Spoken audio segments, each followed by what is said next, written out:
নমস্কার বন্ধুরা, সোমার রান্নাঘরে তোমাদের সবাইকে স্বাগত জানাই। আজকে আমি তোমাদের সাথে দুটি রেসিপি শেয়ার করব।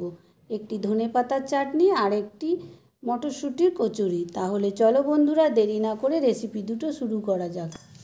মটরশুঁটির কচুরি বানাতে লাগছে মটরশুঁটি। এখানে আমি 500 গ্রাম মটরশুঁটি নিয়েছি।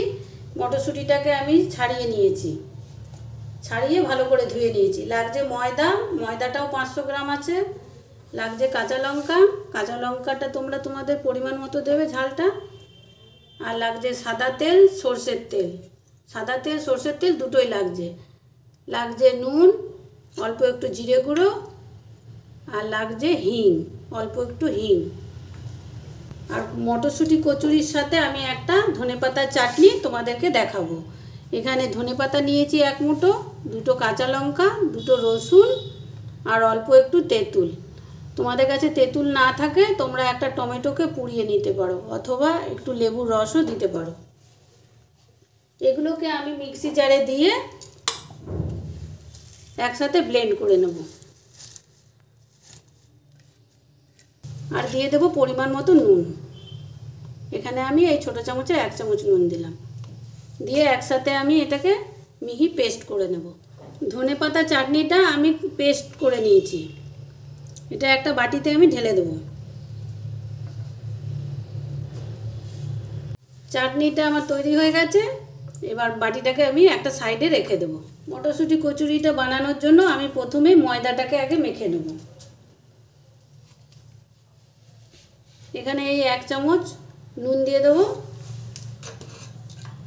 আর দিয়ে দেবো সাদা তেল অল্প একটু, 4 চামচের মতো সাদা তেল দিলাম। দিয়ে ময়দাটাকে ভালো করে ময়ান দিয়ে নেব। নুন আর সাদা তেল দিয়ে ময়দাটা ভালো করে ময়ান দেওয়া হয়ে গেছে। এরপরে আমি অল্প অল্প জল দিয়ে ময়দাটাকে মেখে নেব। এখানে নর্মাল টেম্পারেচারের জল আছে, সেই জলটা দিয়ে অল্প অল্প করে মাখবো।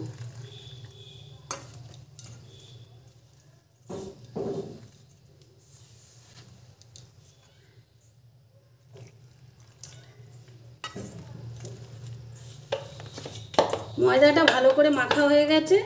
এরপর ময়দাটা আমি একটা ঢাকনা দিয়ে ভালো করে ঢেকে রাখবো। আর একটা বাটিতে আমি মটরশুঁটিটা সেদ্ধ হতে দেবো। মটরশুঁটিটা দিয়ে দিলাম, আর কাঁচা লঙ্কাটাও আমি একসাথে দিয়ে দিচ্ছি। ঝালটা তোমরা তোমাদের পছন্দ মতো দিতে পারো। আর দিয়ে দেবো নুন 1 চামচ, আর দিয়ে দেবো অল্প একটু জল। এরপর আমি সেদ্ধ হতে দেবো। মটরশুঁটিগুলো সেদ্ধ হয়ে গেছে। এরপর আমি নামিয়ে ঠান্ডা করে মিক্সিতে পেস্ট করে নিয়ে আসছি। মটরশুঁটিটা আমি মিক্সিতে দিয়ে এরকম মিহি পেস্ট তৈরি করে নিয়েছি। আর এদিকে একটা গ্যাসে কড়াই বসিয়ে দিয়েছি। দিয়ে দেবো সর্ষের তেল। এখানে 3 চামচের মতো সর্ষের তেল দিলাম। তেলটা গরম হয়ে গেছে। এখানে দিয়ে দেবো হিং ফোড়ন দেবো। হিংটা দিলে কচুরির স্বাদটা অনেকটাই বেড়ে যায়। আর দিয়ে দেবো জিরে গুঁড়ো। এখানে 1 চামচের মতো জিরে গুঁড়ো আছে, সেটা এবার দিয়ে দেবো। ভালো করে মিশিয়ে নেব। এরপরে দিয়ে দেবো বেটে রাখা মটরশুঁটিটা। মটরশুঁটিটা দিয়ে ভালো করে মিশিয়ে নেব। গ্যাসের ফ্লেমটা মিডিয়ামে রেখে মটরশুঁটি বাটাটা আমি ভালো করে কষিয়ে নেব। অনবরতই নাড়তে হবে, না হলে কিন্তু লেগে যাবে। মটরশুঁটিগুলো সেদ্ধ হওয়ার সময় আমি নুন লঙ্কা দিয়েছিলাম। এখানে আর কোনো রকম নুন লঙ্কা দেব না। মটরশুঁটির পুরটা নাড়তে নাড়তে একদম শুকিয়ে গেছে। এরপরে আমি নামিয়ে নেব। এবার ময়দা মাখা ঢাকনাটা আমি তুলে নেব। ময়দাটা আমি একটু হাত দিয়ে মেখে নেব। মটরশুঁটি পুরটা বানাতে বানাতে যেটুকু সময় লেগেছে সেইটুকু সময় ময়দাটা আমি রেস্টে রেখেছিলাম। এরপরে এখান থেকে আমি লেচি কেটে নেব।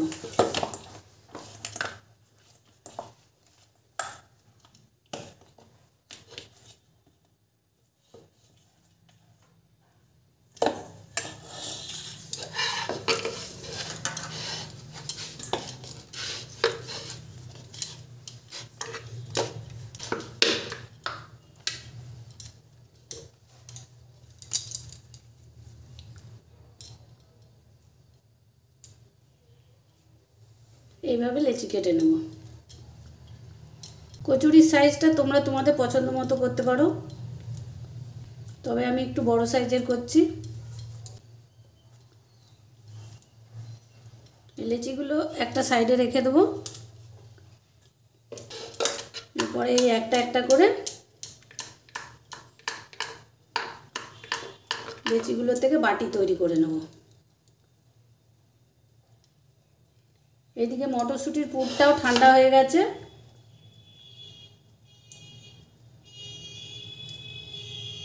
এখান থেকে অল্প একটু মটরশুঁটির পুর নিয়ে এই লেচির মধ্যে দিয়ে দেবো। একটু হাত দিয়ে চেপে চেপে ভরে দেবো যাতে বেরিয়ে না আসে।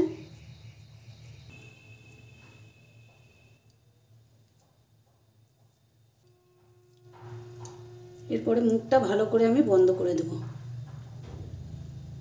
যাতে বেরিয়ে না যায়। এভাবে চেপে চেপে বন্ধ করে দেব। তারপরে হাতের সাহায্যে একটু চেপে দেব।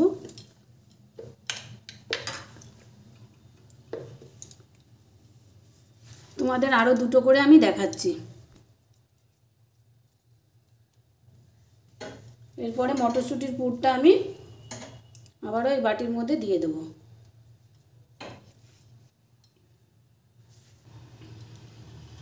এরপরে মুখটাকে আমি এইভাবে বন্ধ করে দেব। তারপরে হাত দিয়ে একটু চেপে দেব। এভাবে সব কটা লেচিতে পুর ভরে আমি তোমাদেরকে দেখাচ্ছি। লেচিগুলোতে পুর ভরে লেচিগুলো তৈরি হয়ে গেছে। এরপর আমি একটা একটা করে বেলে নেব। অল্প একটু তেল মাখিয়ে নেব। খুব হালকা করে বেলতে হবে আলতো হাতে, যাতে পুরটা বেরিয়ে না যায়।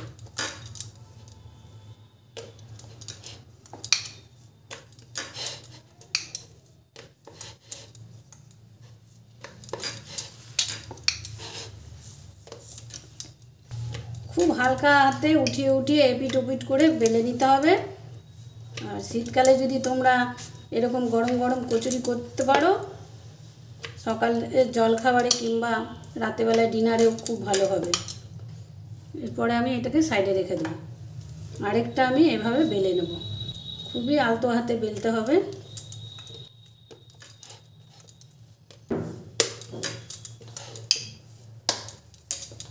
এভাবে সবকটা কচুরি বেলে তোমাদেরকে আমি দেখাচ্ছি। মটরশুঁটির কচুরিগুলো আমার বেলা হয়ে গেছে। কচুরিগুলো বেলতে বেলতে আমি এদিকে এক পাশে গ্যাসের মধ্যে একটা কড়াই বসিয়ে তেলটা গরম করে নিয়েছি। এরপরে কচুরিগুলো এক এক করে আমি ভেজে নেব।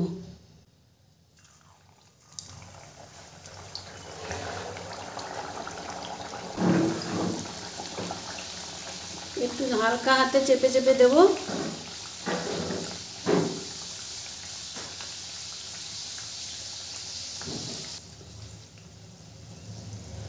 এক পাশটা হয়ে গেছে। এরপরে ওই পিঠটা উল্টে দেবো। গ্যাসের ফ্লেমটাকে মিডিয়ামে রেখে কচুরিগুলো আমি ভেজে নেব। কচুরিটা দু পিঠ ভাজা হয়ে গেছে। এরপর আমি তুলে নেব। ওই তেলেই আমি আবারও একটা কচুরি দিয়ে দেবো। ছান্তাটা দিয়ে এভাবে কচুরিটাকে আমি চেপে দেবো, তাহলে কচুরিটা ফুলবে। এক পিঠ হয়ে গেছে, আরেক পিঠটাও আমি ভেজে নেব। দু পিঠ ভালো করে ভাজা হয়ে গেছে কচুরিটা। এরপর আমি তুলে নেব। এভাবে সবকটা কচুরি ভেজে তোমাদেরকে আমি দেখাচ্ছি। ধনেপাতা চাটনি দিয়ে মটরশুঁটির কচুরিগুলোকে আমি একটা সার্ভিং প্লেটে সার্ভ করে নিয়েছি।